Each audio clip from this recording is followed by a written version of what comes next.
Just after 8:30, let's talk college basketball on the eve of the City Series matchup. Really good rivalry. Great team, nationally ranked. Other team has rebuilt itself. San Diego State head coach Steve Fisher joins us here on the Mighty 1090. Coach, thank you for taking time out of an unbelievable practice schedule as this thing moves into high gear. When you and I chatted the day before the season began, we asked the question, do you think a lot of new pieces come together as quickly as they have? Did you think your team would play this well this early, considering all the new components? We have played good enough to win most of the time. The one staple at Lee has been we've been sound defensively, and we rebounded the ball, and we've got ourselves to the free throw line. We have a winning formula there. We have made almost as many free throws as our opponents have shot, and that wins for you. We've played pretty good, but we still have a lot of room to go. Hey, Coach, Jay Paris here. How you doing? Hi, Jay. How are you? Doing fine, thank you. Hey, Xavier Thames, back-to-back, I think, career scoring highs and National Player of the Week with that performance in the Wooden Legacy. Was that game of his always in there, and it's just now being able to flourish with the personnel makeup, or has he made that big a stride, or how do you see this last week or so he's had, Coach? He, when we beat Marquette, and he had back-to-back games of, I think, 27, 29, career highs both games, and was sensational. Shot such a high percentage both from the three-point line and overall. I said that no one in America was playing at a higher level than he was right now, and then he was named the National Player of the Week. Xavier's a very good player. He's a fifth-year senior. He's been a starter for us for 3 years. What happened to him a year ago when he was just starting to emerge as a really elite player, I thought, he hurt his back. And nobody wants to hear when you have injuries, but he was never the same after he had that back injury. And he's worked very hard, and when you shoot the ball the way he did in that game, everything looks good. So he's a very good player. He probably won't shoot as well as he did in the last two games, but he's a very good player. Steve Fisher, coach of the Aztecs, with us eve of the game against the University of San Diego over there at the Pavilion. How do you grow the talent of Winston Shepard? There are flashes, Steve, when you look at him and you say, this guy can dominate when he has the ball in his hands, and then you have flashes that say, 18-year-old, why'd he just do that? How do you make it come together? Patience, pushing the right way, encouraging, setting him down when he doesn't perform the way he knows he can. Of all our players, Lee, I think Winston is the guy that's taken the most growth, and of all of them, he may have the most that he still can continue to grow. And the growth has been as much or more from the neck up as has been anywhere. We're hopeful that will continue. I think time and maturity, not like young kids in anything that they do. If they're committed, if they're intelligent, which he's both, you grow and you have an opportunity, and that's what Winston is doing.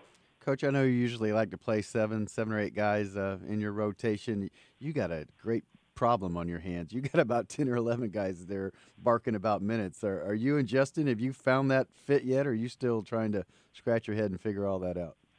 I'm still in that what should I do now stage, to be honest with you, Jay. And I agree with you. We have 11 guys that suit up. All 11 are capable of helping the team. And I need to continue to find ways to get guys in. Dwayne Polee, who had played very little in significant games, didn't play in one game, came in the Creighton game and may have been the difference of the ball game. In our championship game with Marquette, Spencer got in early foul trouble, and James Johnson, seldom used backup big, came in and played 7 to 10 minutes and did a really good job defensively against a huge team. So we have to say, who are we playing, who can help us, who's got a bit of a hot hand, and then sometimes you just got to say, okay, next man up. But it is a nice dilemma to have. Yeah, it's a real dilemma when you look down the bench, and there have been chunks of time in your early season games. You look down the bench, and DeCarry Allen shows up like a firecracker. Man, does he make things happen on the court. And there was a stretch where you needed grit and grime that might not be sexy, and here comes the Williams kid as a defensive player. There's some unique, intangible guys you can look to. All you need to do now is get them consistent.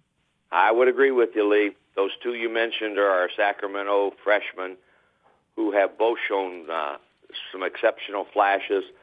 Dakari Long, athletic. Diero looks like a linebacker on a football team, and they both compete, and they both know how to win. So you throw Matt Shrigley, our first-year redshirt freshman, into the mix, who was the key guy also early in the Creighton game, who may be our best catch-shoot perimeter player.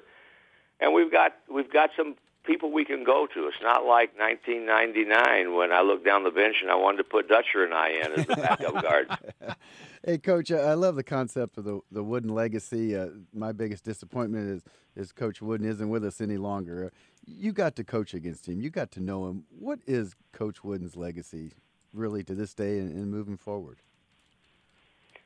He is, it's not even an argument, he is the greatest coach in any team sport in the history of athletics. Wow. At any level.